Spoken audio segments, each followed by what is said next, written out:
All right, seems to have leveled off. I'm sure we'll get some stragglers, but we'll go ahead and get started. So again, welcome to April's edition of the SEO Q&A session. Purpose for today's discussion, we've got some National Student Employment Week information to share with you, some summer break and student work information to share. And then we have guest panelist Kendra Evans, the Director of Spectrum Support Programs, who is joining us today to share some um, pointers, some tidbits, how her office can help support you as you support our students here at RIT. So we will go ahead and get started because, like I said, there is a lot of information. Again, we are your SEO representatives. You can contact any one of us, and we are happy to help answer all of your questions. And it is National Student Employment Week. So this is the week that the National Student Employment Association has declared to be set aside to recognize the value of student employees and student employment professionals. So that means you as well, the supervisors, the folks that hire our students, that give them the jobs, give them the skills to go out and be successful once they graduate RIT. The purpose of National Student Employment Week is to enhance the awareness of student employment and the importance of its role in the higher ed experience. We want to recognize students who perform outstanding work while attending college.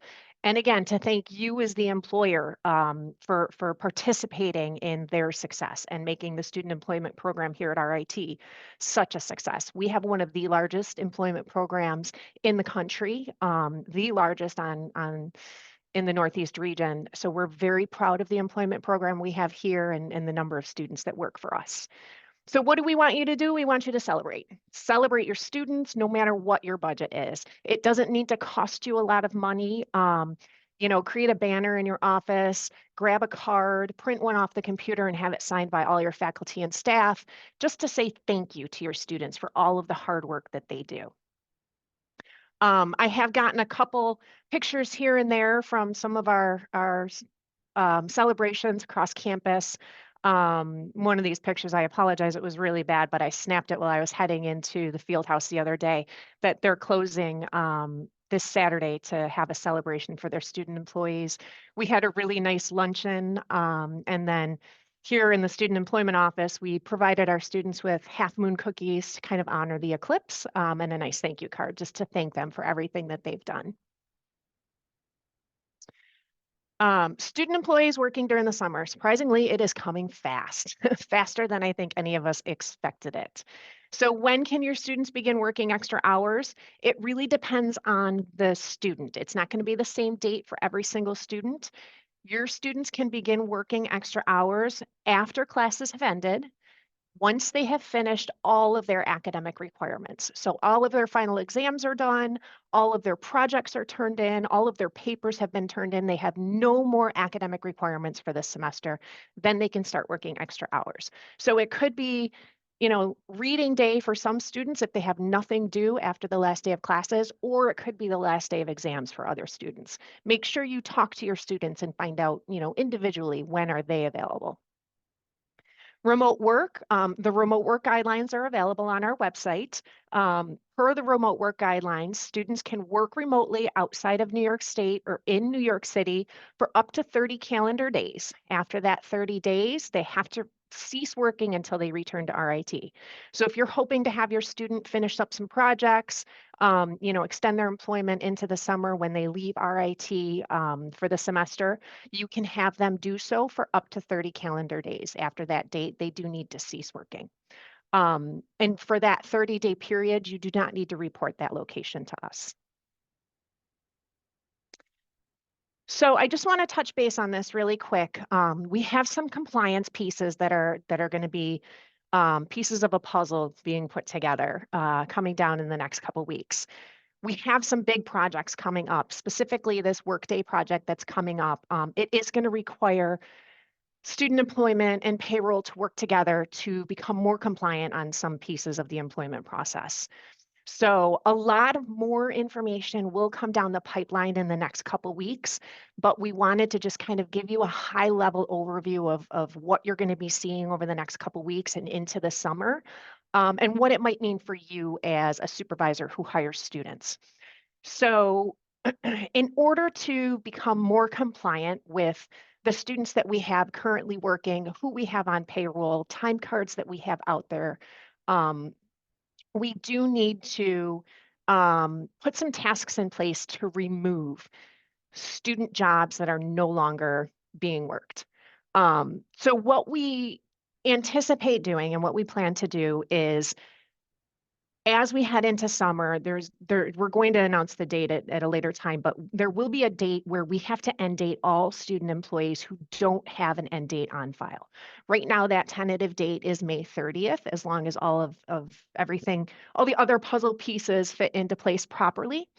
But on May 30th, we will be terminating all student employees who don't have an end date on their student job. So your co-op students who have an end date, they won't be impacted. Your graduate assistants who already have an end date, they won't be impacted. Any student employees that you have on your payroll that are currently end dated, they won't be impacted. Students with open jobs, they will be impacted. So what that means for you is, in order to have them not have a hiccup in their employment, their Kronos time cards not be impacted, you are going to have to rehire those students who are coming back to you in the summer effective May 31st. Now, we can't have you doing this yet, so don't jump the gun just yet and get started. I just wanted to give you a high level overview of what's coming down. We will provide a lot more information in the next couple weeks, but what we are asking you to do now is take a look at your student schedules. Look and see who you know for certain is going to be working for you during the summer, and then who you know for certain is coming back in the fall. Get yourself set up with, a couple lists, and then when the time comes, you can go into the online hiring tool and rehire those students with the appropriate effective start date. So if you have students who are coming back in the fall, you could use an August date to rehire those students. You have students who are coming and working for you during the summer, you'll use a May 31st date. What this is really going to do is it's going to get all of, for lack of a better term, that dead weight off of your Kronos list. All of those 0-hour time cards that you are forced to sign off on this summer, they're not going to be on your Kronos list. You're only going to have those current students who you know are working for you. It's also going to provide, as we head into this Workday project, a really clean list of student employees for payroll to move over. So we're not moving over student employees who, haven't had active employment. They're not actually working, and we're just keeping them on in hopes that they'll return. We need to make sure that to be compliant and to be prepared for this project, we're only moving over active student employees. So again, high level overview. I anticipate a lot of questions about this, but we will provide a ton more information as time goes on. Instructing you how to find your full student employee list, what to do with those student employees, when it's appropriate to go in and rehire them, when we're actually running the process to terminate them. If you attempt to rehire them now, you're not going to be able to do it because their job hasn't been terminated yet. So we plan to give you a good 4 weeks-ish to do those rehires. So it's not like we're going to terminate them and then you have to turn around and rehire them. We're going to give you some time, and we're going to be available for assistance. So, but again, I wanted to give you that heads up as we head into May. I didn't want to spring this on you at the next session because that wouldn't give you enough time to really think about it and start your planning. And then just to touch base on our international students, we have a large number of international students that are expiring, or I'm sorry, graduating this semester, and another large number of international students who may have extended their academic endeavor. So they extended their I-20s. Unfortunately, we have a large number of students who have not sent us their extended I-20s. So if you have international students working for you who you know are not graduating this year, just send them a quick message. Hey, make sure your I-20 is up to date with the Student Employment Office. Getting an updated I-20 with the International Student Services Office does not automatically update it in our office. Unfortunately, it's a separate submission to our office. So our students are sent multiple reminders to get that to us. Unfortunately, sometimes they forget, things are going on. So if you can just kind of send a reminder to your international students, hey, if you're staying, make sure your I-20 is up to date with SEO. Additionally, we have a decent number of international students who have applied for jobs. They've completed the I-9, they're in Oracle ready to be hired, but then they were never hired. We want to make sure that we don't have active students in Oracle if they're not actually going to be hired for a job. So if you have international students that you know you've put through the process, but at this point you don't intend to hire them, let us know. We've got about 20 right now in Oracle who never got hired into an actual job, but they did complete all the onboarding process, the new hire packet, the I-9s. So we want to make sure that we, you know, get them out of Oracle if they're not actually going to be working. And at this time, I'm going to turn it over to Kendra. So Kendra, I am going to stop sharing my screen and I am going to let you go ahead. Oh, well, let's hope. Give me a second, everyone.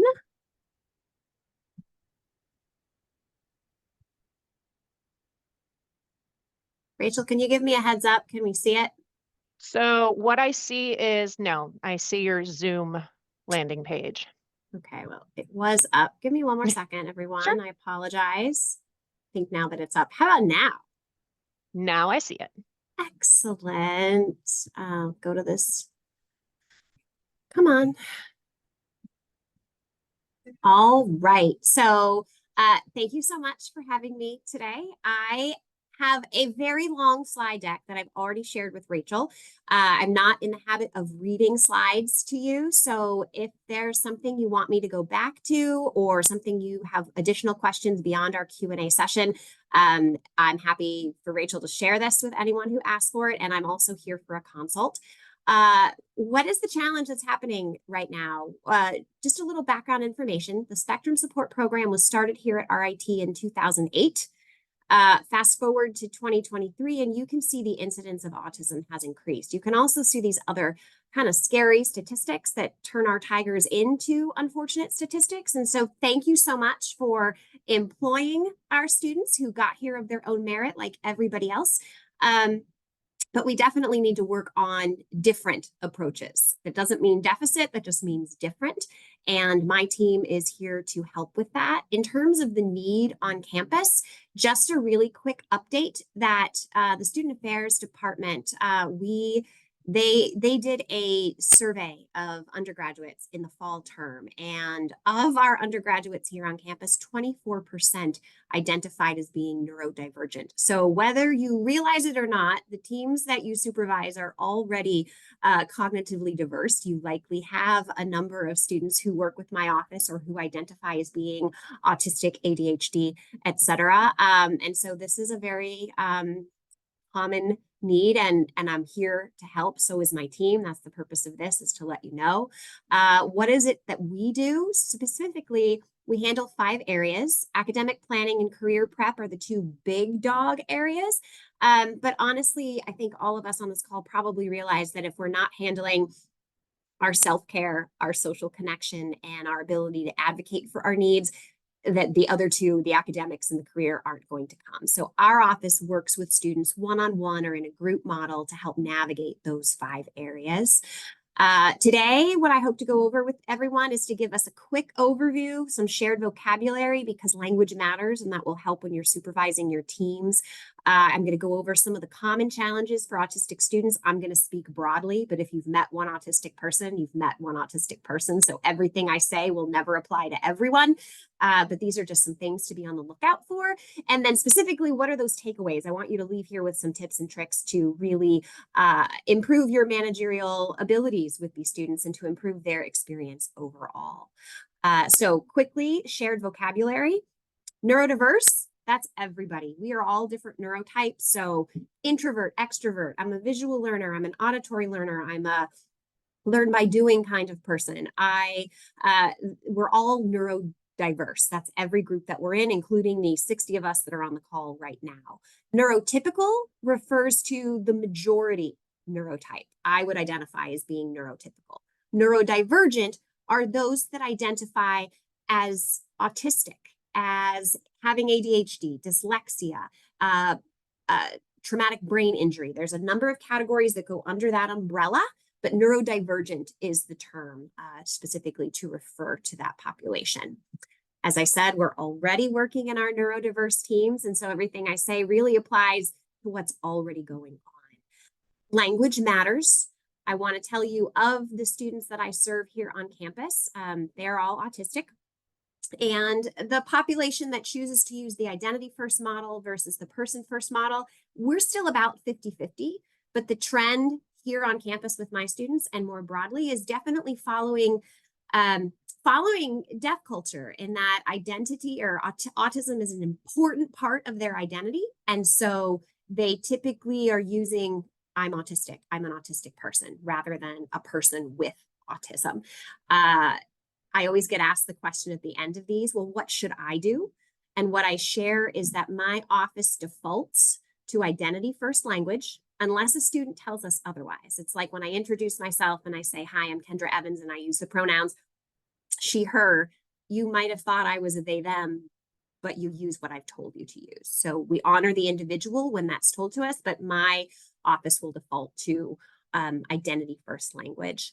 Again, if you look at these slides, you're welcome to see kind of what just some factors about the differences between identity first and people first. But the walkaway is that autism is not something to be cured. It's lifelong, and it is a critically important component of who people are.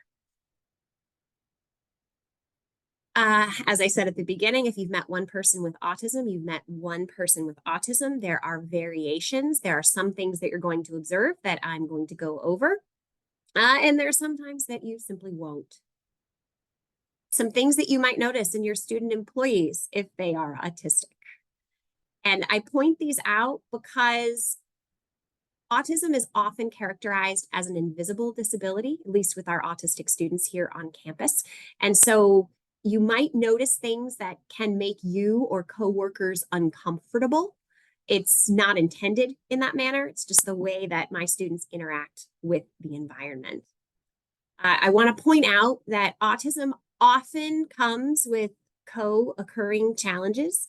And I want you to think how difficult it is anytime we haven't, a neurotypical individual hasn't gotten a good night's sleep, or we're dealing with a stressful situation that has led to anxiety or depression.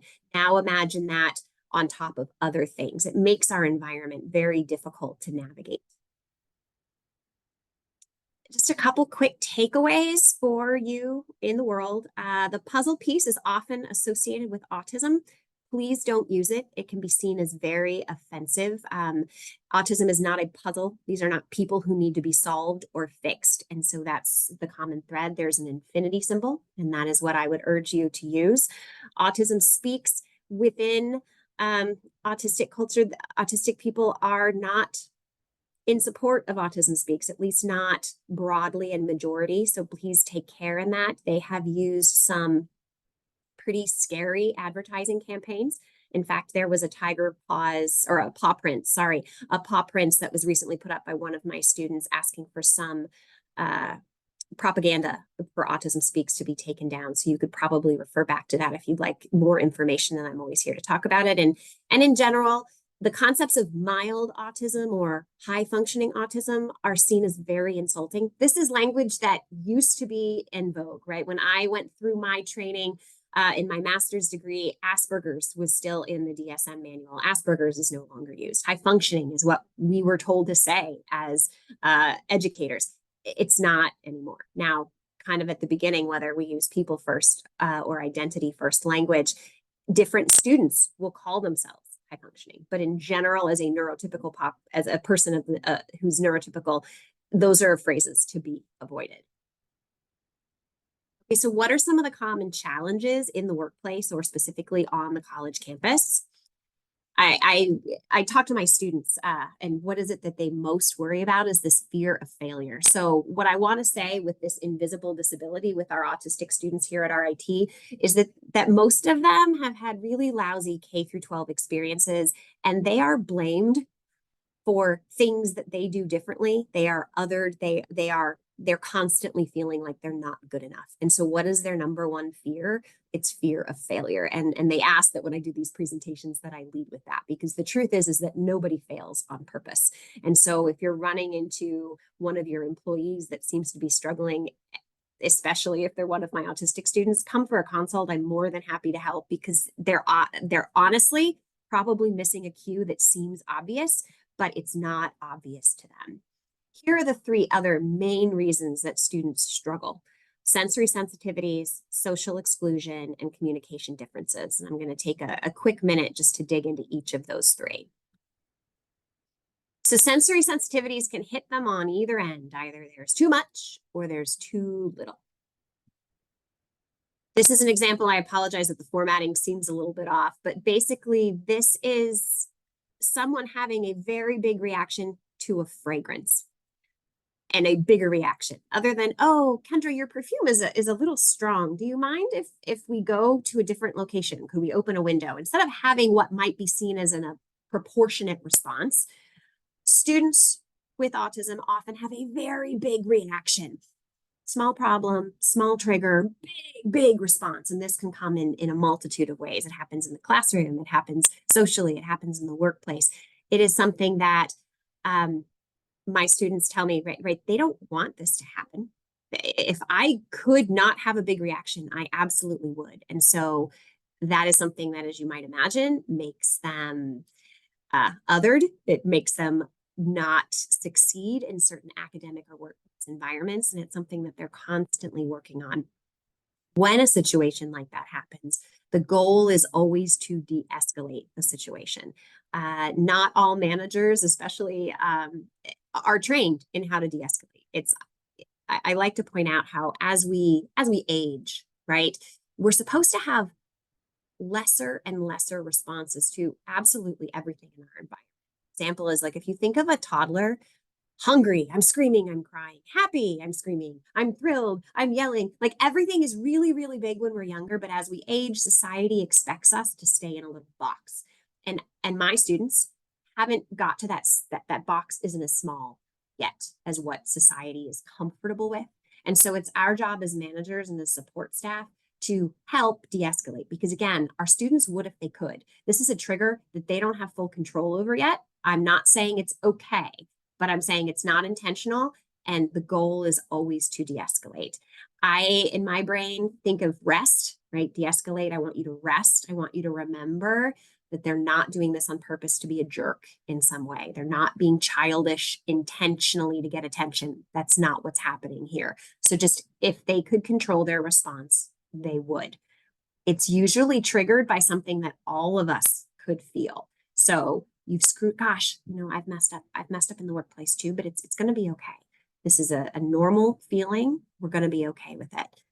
So just try to empathize and validate where they are, because there's usually a very real feeling beneath all of the big reaction. As you heard, I'm a very loud person, but my voice just got softer. You don't want to match the energy you're getting. You want to rest. You want to bring it down softer. Speak quietly. Say, I've had this happen. Here's what's happening. Here's what we could do next.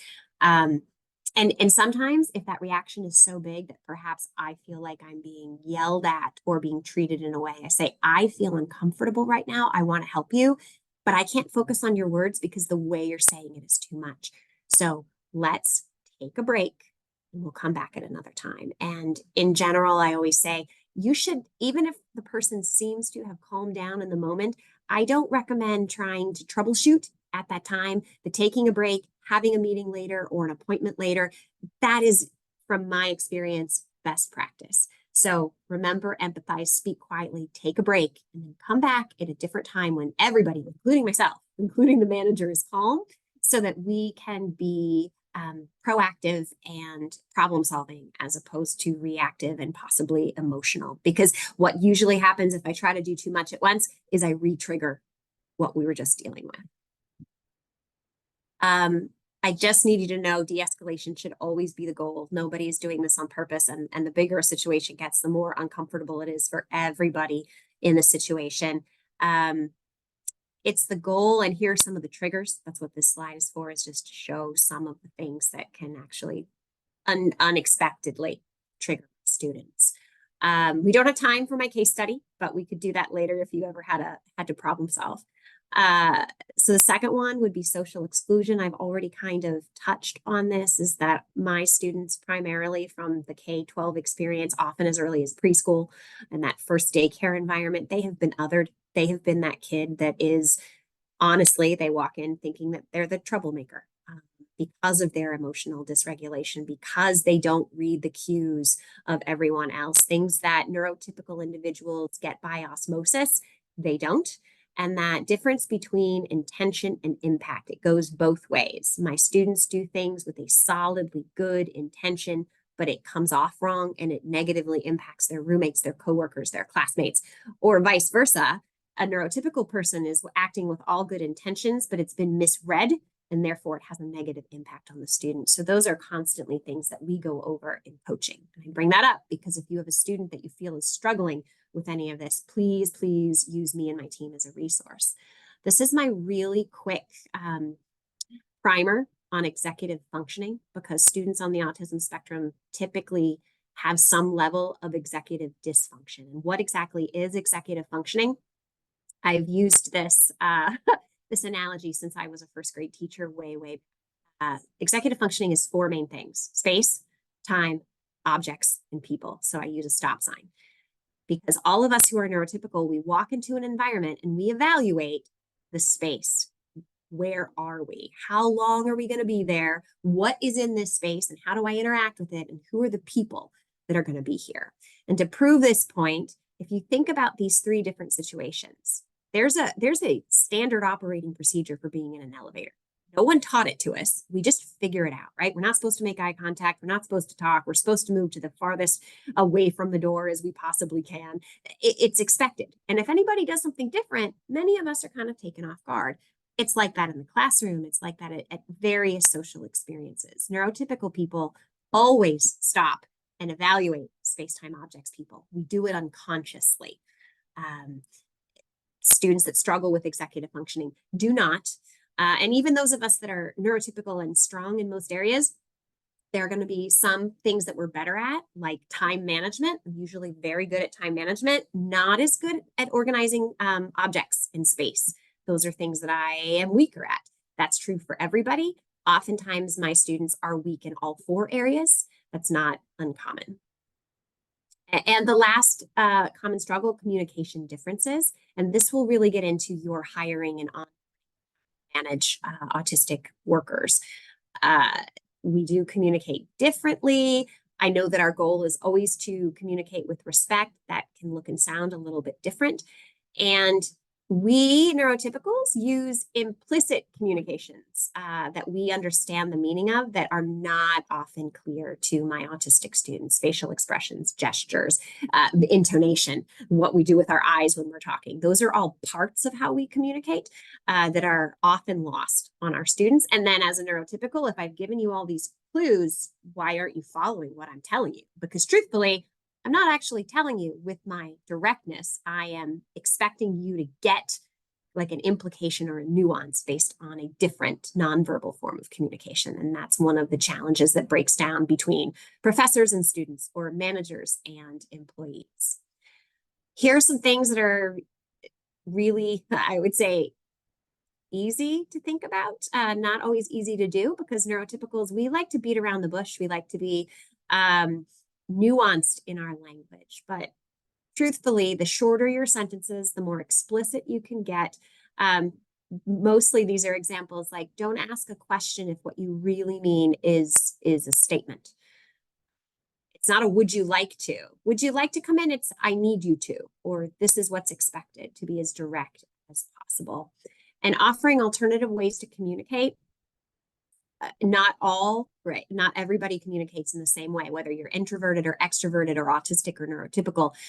Some people want to talk, some people want to write. And so how you give feedback, how you solicit feedback, whether it's participation in your team meetings, make sure you have different modalities available, because it doesn't mean that someone is uninterested if they're not talking during a team meeting. It just is not the way that their brain works, or that is in tune with who they are.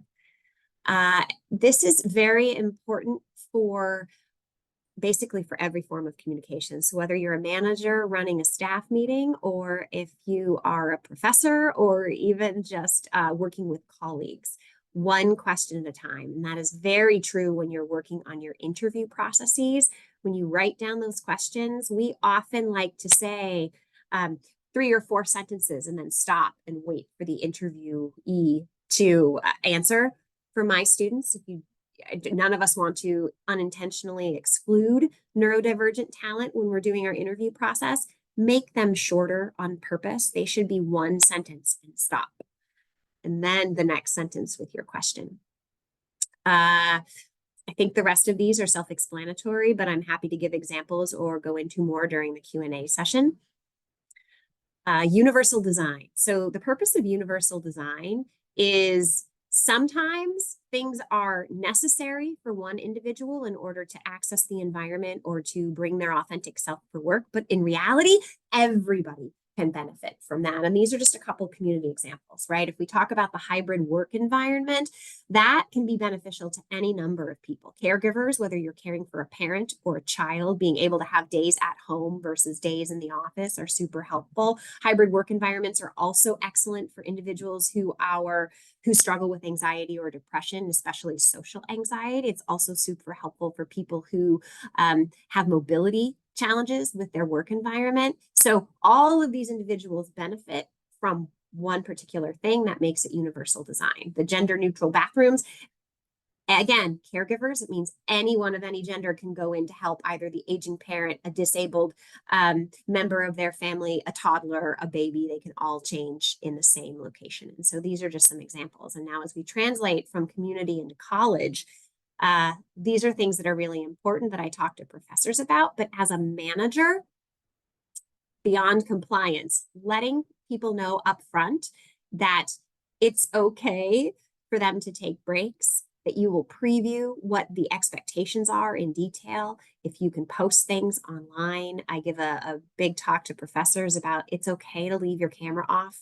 Unless it's a small, like, what are the reasons that we need a camera on and what are the reasons that they can be off? It doesn't mean that I'm not paying attention. And honestly, if I'm not paying attention, that's not on you, professor. That's on me as the learner.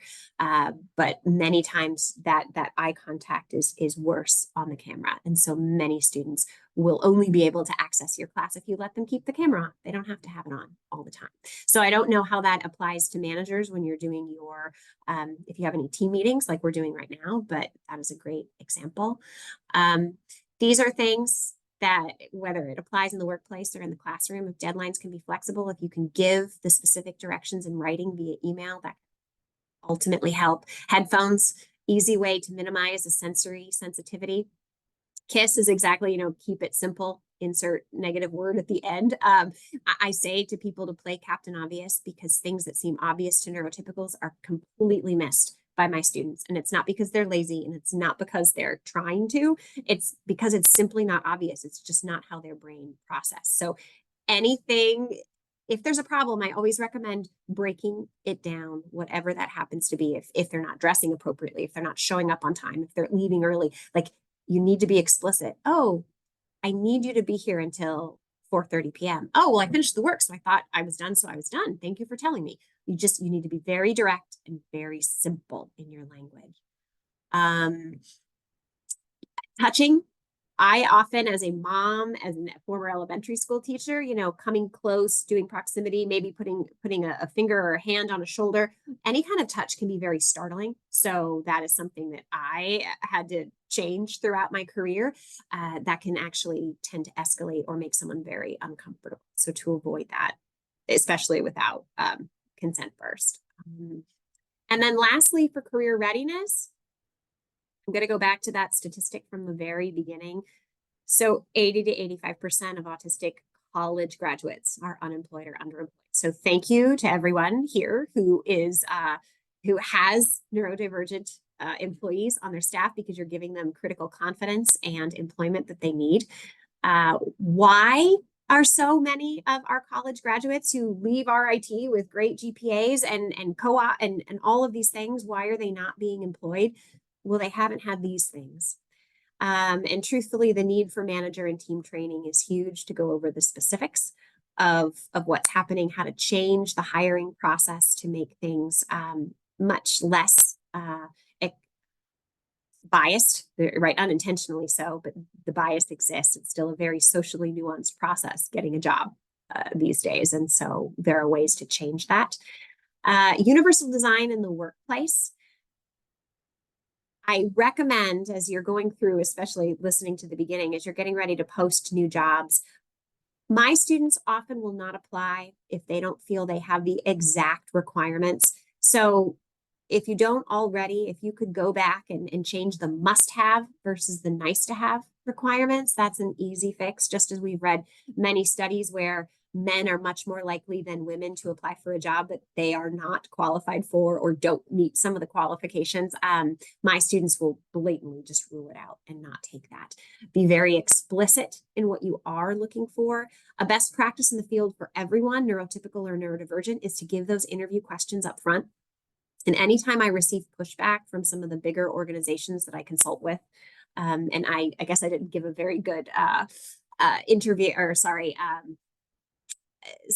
just talking about who I was at the beginning in terms of my introduction. But in addition to running this program, part of what I do is I work with big employers like L'Oreal and Procter and Gamble and a bunch across the country. And if any of those give pushback, like, well, I mean, the questions are just expected. They're very simple. We don't need to give those out in the front. And my response is always, well, if they're expected, go ahead and give them, because it doesn't matter if you're early career or mid-career, if you're autistic, if you're neurotypical. Having those questions up front allows me to be prepared. And isn't that what you want, is a prepared worker more than just someone who can be charismatic and spin off the top? Now, there are some jobs where charisma is what you're looking for, but that's not the majority of jobs. You want someone conscientious and who's planful and who prepared. Be sensory sensitive, different lighting, different smells, different sounds. The job fair, for example, is really difficult for my students. So if you have an interest in attracting more neurodivergent talent, a job fair is not where you're going to find those individuals. And then just my general takeaways for everyone, right? My students are not failing on purpose. Anything that you can make visual is going to make your life easier. Keep your feedback short and sweet. Give them different ways to communicate with you and communicate in the way that best works with your employee. And of course, that's for everyone, not just autistic employees. The same with de-escalation and in general, universal design is best practice. So I know we're going to go into a Q&A session and I will dig into any one of those topics, but I didn't want to spend too much time on what you weren't interested in. This is a QR code because I go around to different departments on campus. And so if there's something that I could help with, that I could add more about or take out of my presentation, if you could just do this survey, that would help me a lot, because I look at the feedback and I'm not. So Rachel, if you're there, I can stop my screen share and I think we're ready for Q&A. Great. Thank you so much, Kendra. That was some amazing information. Tons of information. So good, though. So good. And I don't think that our office has done a good job reaching out to the folks within your office to help get this information out to our supervisors. So thank you so much for being here. I am going to go ahead and share my screen again.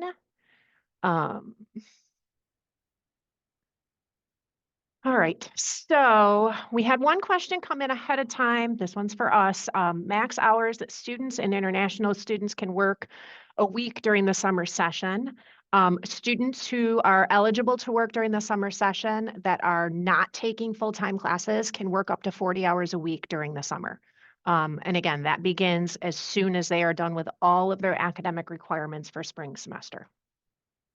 To be eligible to work in the summer, a reminder, the student must have been full-time during spring and then needs to be registered for at least 3 credits for either summer or fall. If they have that, basically we call it the bookend registration, the spring and fall, they're eligible to work during the summer. Okay, and then I had a few questions come in so far. I do believe that these are mostly for me, so we'll go ahead and go through these and then we'll see what else comes in as we go through them.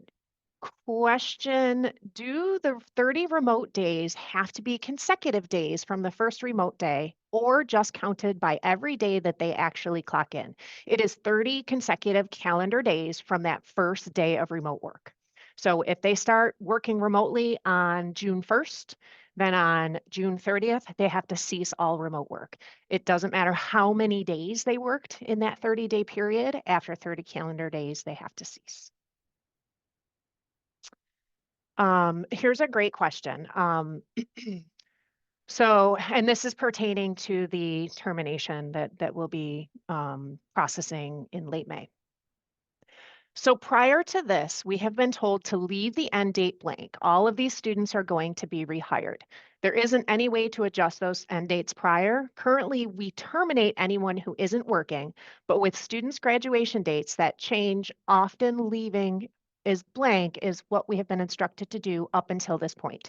So up until this point, yes, that was the process. We are moving into a new program. We are moving into new procedures with this whole workday. And what has worked in the past may not work in the future. So really what we need to do is clean up what we have and get the data really current and accurate to move it into Workday as this implementation program starts. What you can do if you're looking to, save yourself the complete heartache of having to do this is you can go in and end date your students for May 30th and rehire them on May 31st. Now, all of your students will then not be impacted by this because they have an end date and then they have a start date. But that end date is that May 30th date, and then the start date is May 31st. If that's what you want to do, great. Proactive, love it, love to see it. But yes, in the past, absolutely. We've instructed folks, hey, if you hope to keep your student on, we've done it ourselves. Hire them, no end date. Now we're in a different world. We're moving into a different program, and that process is not going to work as we move forward. Additionally, we have come to a point where we have thousands of time cards in Kronos that are not reporting any hours each week. So those are 0-hour time cards that have to be signed off every single week. A lot of times they're not even, departments are just doing a mass sign off, or they're being left for payroll to do a mass sign off. So that does put us in a compliance situation where we have all of these time cards. They're not actually being reviewed, and those students aren't actually reporting any hours. And this morning when we spoke to payroll, that number is thousands. It's not just, 100, 200, it's thousands of time cards out there that are reporting 0 hours. So we do need to become compliant, make sure that everything is nice and clean in order to get it moved over.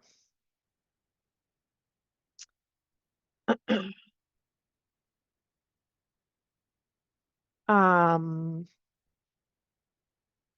Okay, so actually, I would defer this question to Kendra. If you're there, I'm going to read it. Is there an opportunity to partner with SEO to offer training to our student employees about best practices when working with neurodivergent students? I oversee a tutoring center, and I believe many of our student employees would benefit from the information shared in this session. And the reason I'm deferring to Kendra is because I don't have the knowledge or training to be able to offer that type of training to your student employees, but I don't know if Kendra might have some resources. Yes, so I can tailor to whatever you're looking for. I do this for all campus programs, so please reach out to me. I don't know the method. I'll just put my email in the chat. And we can definitely arrange something as you're getting ready to onboard for summer or fall. Excellent, thank you. Here is Mhm. another one for you. Great.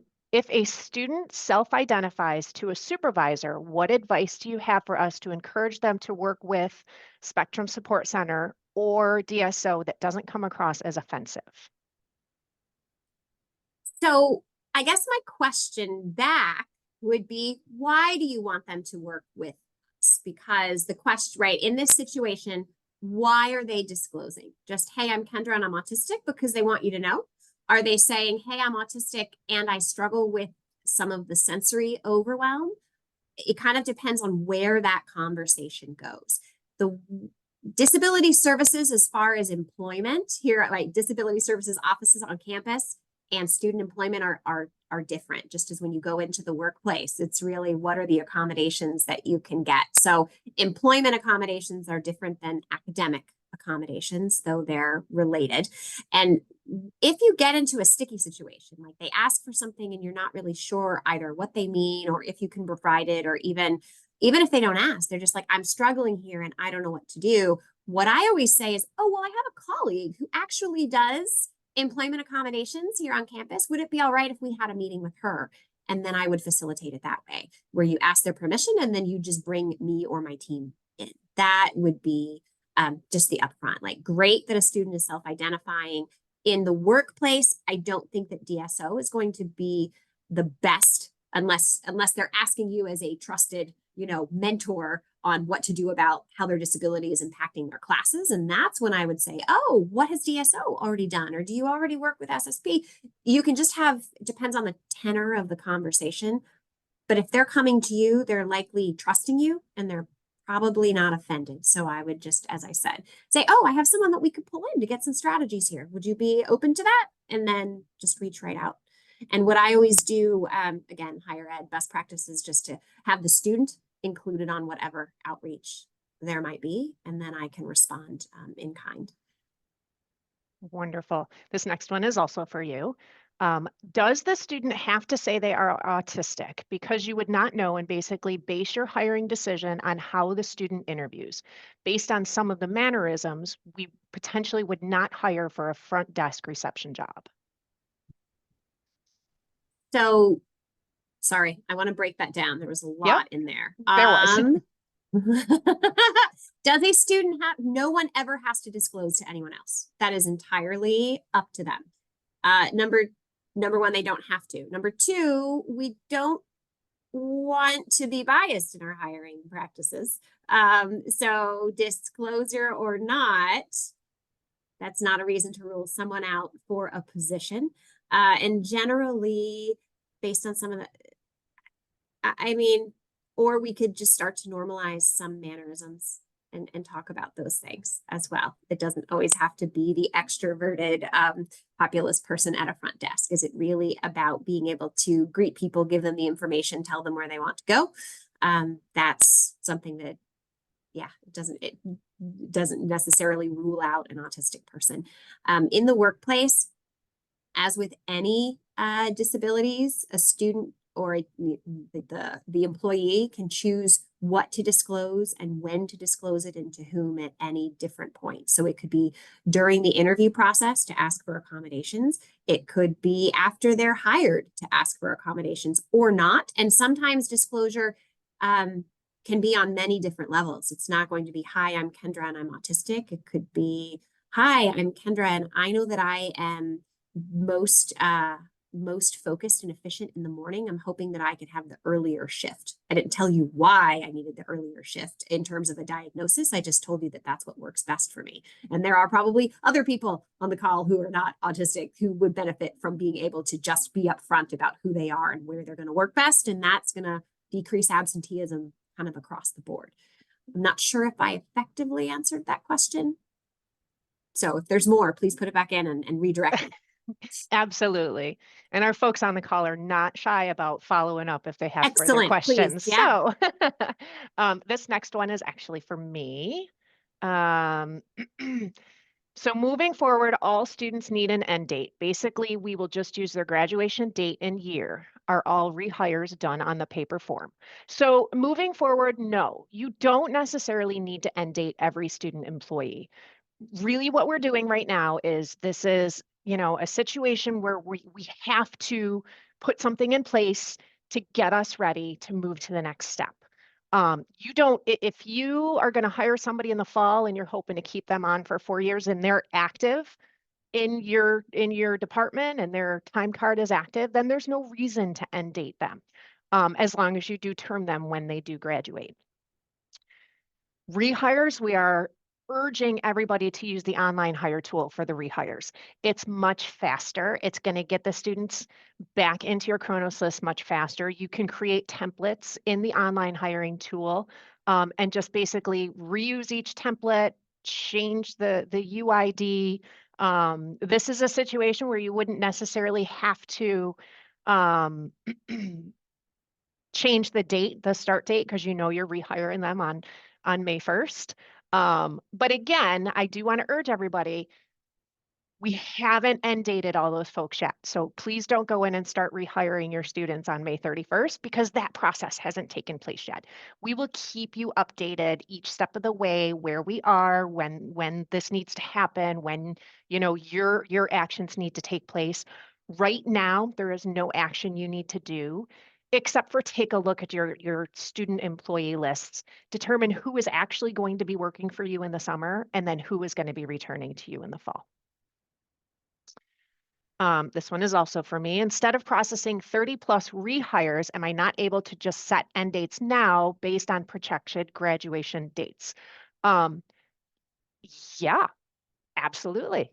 If you want to go into your student employees and enter those end dates, this process is only going to impact those student employees who do not have an end date listed. So if your students have an end date in there, it's not going to impact them. I would encourage you to do that. I see Amanda coming to life. Is there something you wanted to add? There is, just that I would caution you in doing that because one, our graduation dates move. Our students may leave early, they may stay later. Two, you don't know for sure that they're gonna stay for you this whole time.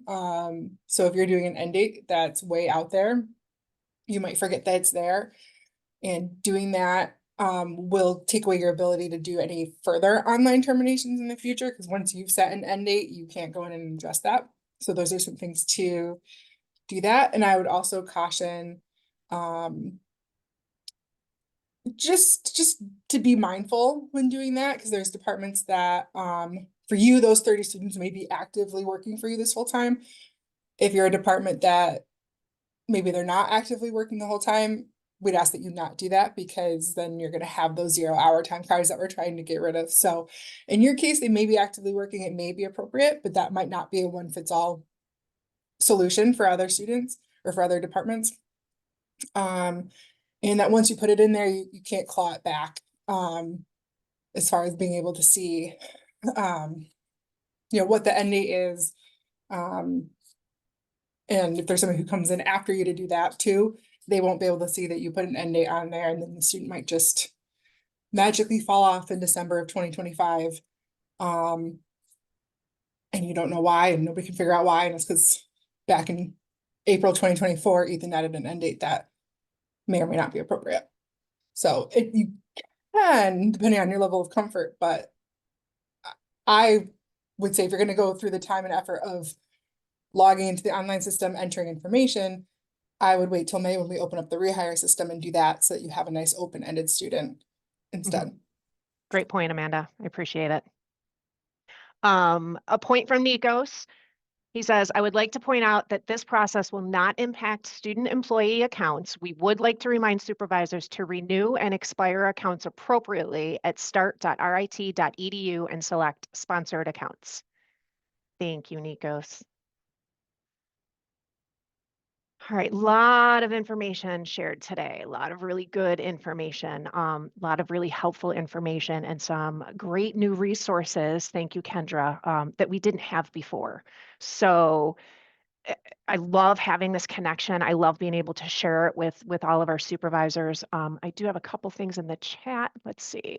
Oh, it's Kendra's email address is in the chat. So if anybody wants to grab it, please go ahead, reach out to her. Kendra, any last parting thoughts as we get ready to wrap this up?